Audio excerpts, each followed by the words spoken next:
الحمد لله والصلاة والسلام على رسول الله أما بعد. رب اشرح لي صدري ويسر لي أمري واحلل عقدة من لساني يفقهوا قولي. رب زدنا علما، اللهم رب زدنا علما. سیرۃ النبی صلی اللہ علیہ وسلم، امور جاہلیت سے آپ صلی اللہ علیہ وسلم کی حفاظت۔ ابن اسحاق وغیرہ نے سیدنا علی ابن ابی طالب رضی اللہ عنہ سے روایت کی ہے کہ رسول اللہ صلی اللہ علیہ وسلم نے فرمایا، میں نے جاہلیت کے قبیح کاموں میں سے کسی بھی کام کا 2 بار کے سوا کبھی ارادہ نہیں کیا، اور دونوں ہی بار اللہ نے مجھے بچا لیا۔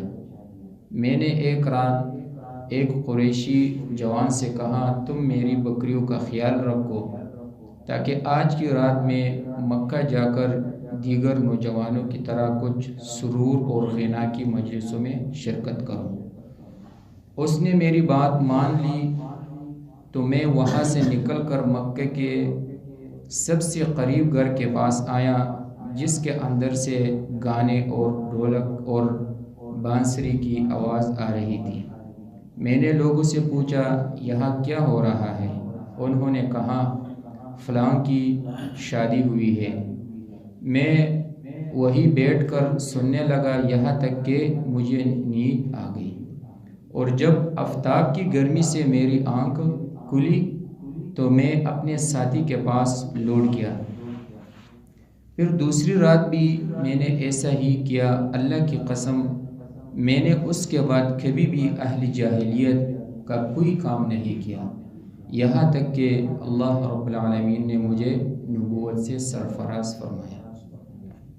یہ روایت مستدرک حاکم میں 7319 اور صحیح ابن حبان میں 6272 اور اس صحیح ابن حبان میں شیخ شعیب الارناؤط رحمہ اللہ نے اس روایت کو حسن قرار دیا ہے، اور اسی طرح مسند البزار میں 640 اور مطالب العالیہ میں 4212، دلائل النبوہ لابی نعیم 128۔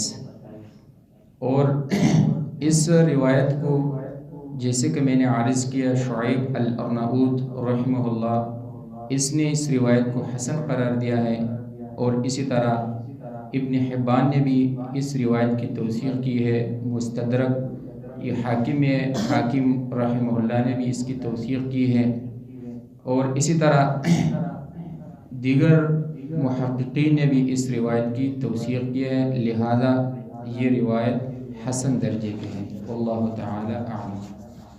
اور اسی طرح غیر اللہ کا ذبیحہ کھانے سے انکار، یہ صحیح بخاری 3827 عبداللہ ابن عمر رضی اللہ عنہما سے مروی ہے کہ زید ابن عمر ابن نفیل رضی اللہ عنہ نے شام کی طرف سفر کیا تاکہ وہ دین حق اور اس کے پیروکاروں کا پتہ چلائے۔ چنانچہ وہ وہاں یہودیوں کے ایک بڑے عالم سے ملے۔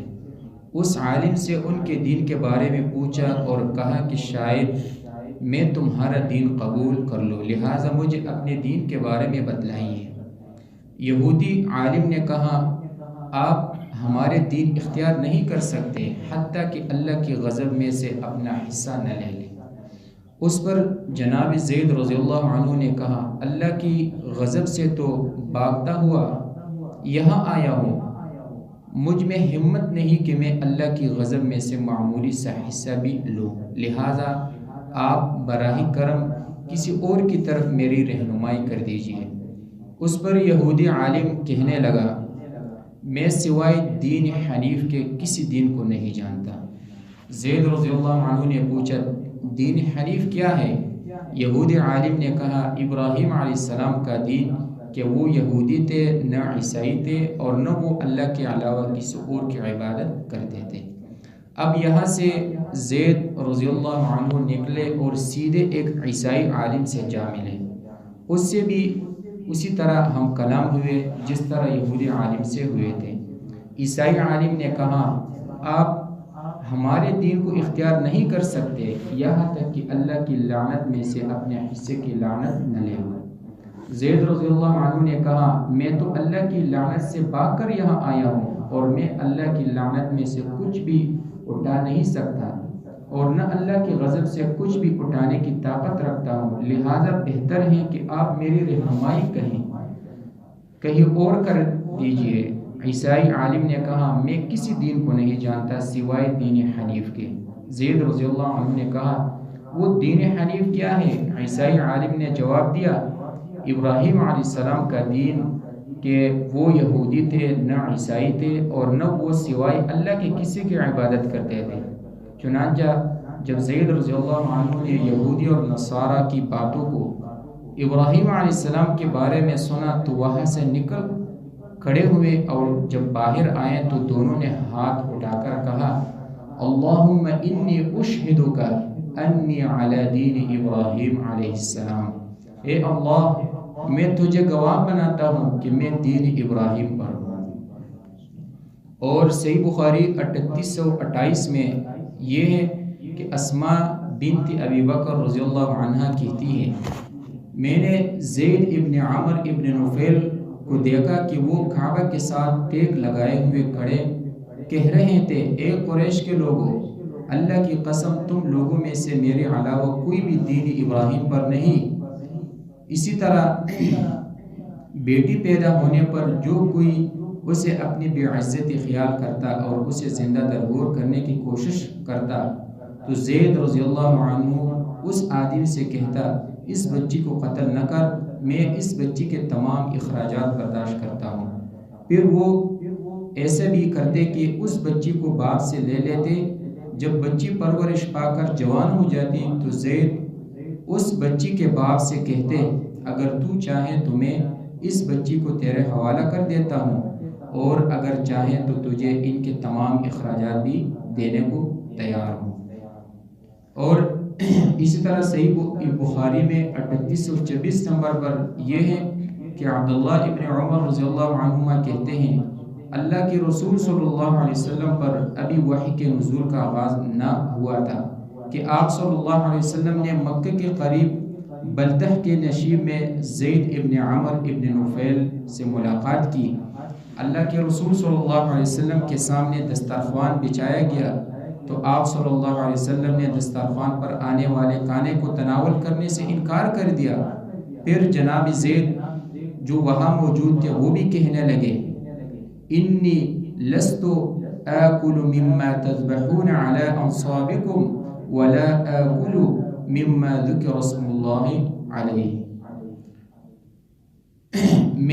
میں بھی اس چیز کو نہیں کھاؤں گا جس کو تم اپنے استانوں پر ذبح کرتے ہو، میں تو صرف اسی چیز کو کھاتا ہوں جس پر اللہ کا نام لیا گیا ہو۔ قریش جو اپنے جانور ذبح کرتے تھے تو زید رضی اللہ عنہ ان کے بارے میں انہیں خوب تحقیق اور کہتے اللہ نے بکری کو پیدا کیا، اس اللہ نے بکری کے لیے آسمان سے پانی اتارا اور اس اللہ نے اس بکری کے لیے زمین میں چارہ اگایا، پھر تم لوگ اللہ کے غیر انعام لے کر اس بکری کو ذبح کرتے ہو۔ زید رضی اللہ عنہ یہ بات قریش کی اس شرکیہ حرکت کا انکار کرتے ہوئے اور اسے ایک بڑا گناہ سمجھتے ہوئے بغرضی تبلیغ یہ کہتے تھے۔ سامعین کرام، توحید انسان کی فطرت میں ہے جبکہ شرک غیر فطری عمل ہے۔ انسان اللہ کی دی ہوئی سوچ اور محض دماغ ہی کو کام میں لائے تو وہ شرک نہیں کر سکتا۔ زید رضی اللہ عنہ نے اپنے دماغ سے کام لیا تو وہ شرک سے بچ گئے۔ یہ بھی معلوم ہوا کہ یہ بات انسان کی فطرت میں داخل ہے کہ وہ سوچے کہ آخر اس دنیا میں وہ کیوں آیا ہے، کائنات کا خالق کون ہے۔ جو شخص یہ نہیں سمجھتا وہ حیوان ہے، اور جو انسان سوچے گا اور بالآخر توحید کو پالے گا۔ لیکن اللہ کا یہ خاص انعام ہے کہ اس نے نبوت کا سلسلہ جاری کیا۔ یہ بھی معلوم ہوا کہ وہ شخص جس تک نبوت کی روشنی نہیں پہنچتی اور اس نے اپنی فطرت کو شرک کے ساتھ آلودہ نہیں کیا اور وہ حق تلاش کرنے کے لیے کوشاں ہوا، اسے اللہ تعالیٰ نے ضرور اپنی رحمت سے نوازے گا، کیونکہ اللہ تعالیٰ اپنے بندے پر مہربان ہے، ظلم نہیں کرتا۔ اور رسول اللہ صلی اللہ علیہ وسلم نے زید ابن عمر ابن نفیل رضی اللہ عنہ کی فضیلت میں فرمایا، یأتی یوم القیامہ امتا وحدہ، وہ قیامت کے دن ایک امت بن کر آئے گا۔ مستدرک حاکم 4956۔ رب العالمین سے دعا ہے صحیح معنی سمجھنے اور اس پر عمل کرنے کی توفیق عطا فرمائے۔ ھذا من عند واللہ اعلم بالصواب۔